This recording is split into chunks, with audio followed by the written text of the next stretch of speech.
Today, I am a knight. I have a special knight helmet that was made for me by my daughter. So I get to read a book about a knight. And the book is called A Cold Winter's Good Night, which is appropriate because this is a very warm hat for a cold winter. A Cold Winter's Good Night, Shelley Moore Thomas. Pictures by Jennifer Pleckus. A Cold Winter's Good Night. It was a cold winter's night in the king's forest. A big storm had dumped lots and lots of freezing snow on top of a tiny cave. 3 little dragons sat inside. They were shivering. Brrr. I'm colder than a snowball, said the first dragon. I'm colder than an ice cube, said the second dragon. I'm colder than a popsicle, said the third dragon. The dragon's teeth were chattering so loudly that the good knight heard the noise all the way at the king's castle. So the good knight got on his horse and rode clippity-clop to the dragon's cave. Never fear, my dragon friends, he said. It's warm in the king's castle. Come with me. Methinks you will be toasty and cozy there. Yippee, said the dragons as they climbed into the sled. But there is one thing I must tell you, said the good knight. There is a ball at the castle tonight. You must mind your manners. Oh, we will, said the dragons. The good knight's horse trudged through the thick, wet snow. Clippity-slop, clippity-slop. When they came near the castle, it looked very fancy and festive. It also looked very warm. Inside, fires were burning in every fireplace. Candles were glowing by every window. Musicians were playing. Guests were dancing. Dragons, said the good knight. I told you this was a fancy ball, so use good manners.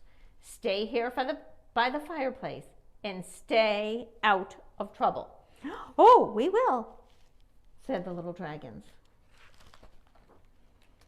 But dragons will be dragons. I'm still cold, said the first dragon.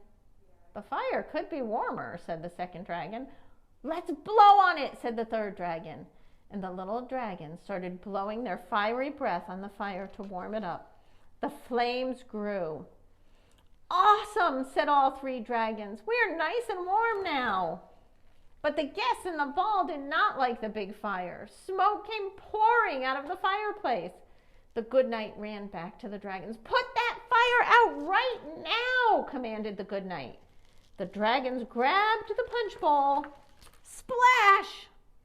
The fire was soaked. So was the good knight. Oops, said the dragons. We're sorry. Now, dragons, said the good knight, stay here on the stairs and remember, mind your manners. Oh, we will, said the dragons. The good knight went back to his post at the door. But dragons will be dragons. Look, said the first dragon as he pointed at the glowing chandelier. Oh, said the second dragon. What a great swing, cried the third dragon. The dragons leaped from the stairs onto the chandelier and swung across the room. Cowabunga, yippee, yahoo! The chandelier swung from side to side. The guests below gasped. Just then the good knight showed up. Come down right now, dragons, commanded the good knight. Down came the dragons and the chandelier. Kaboom! Oops, said the dragons. We're sorry. Dragons, said the good knight.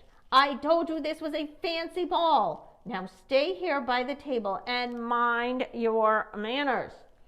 Oh, we will, said the dragons. But dragons will be dragons. The first dragon pointed to the cake. I'm hungry, he said. The second dragon pointed to the musicians. I want to play that harp, she said. The third dragon jumped up and down. "I want to dance with a princess," he cried. But this time the good knight had been watching the dragons. "Don't even think about it." He raced across the room to protect the cake, the harp, and the princess. "You three dragons are ruining the king's ball. Why aren't you using your manners?" cried the good knight. The little dragons hung their heads. "What are manners?" they asked. "Good grief," said the good knight. He bent down and whispered, "Manners mean being polite. Manners mean saying please and thank you. And most of all, manners mean thinking before you do something."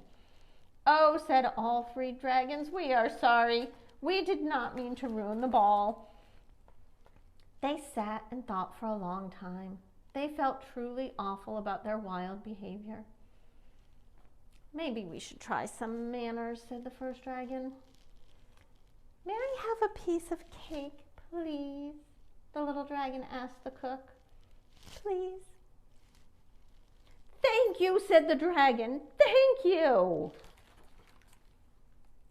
"May I look at your harp, please?" the second dragon asked the minstrel. "Please." "Thank you," said the dragon. "Thank you." "May I have the honor of this dance, please?" the third dragon asked the princess. "Please." She nodded. "Thank you," said the dragon. "Thank you." And so 'twas the use of good manners that saved the king's ball, and the king's guests were now happy, one and all, especially the good knight. The end.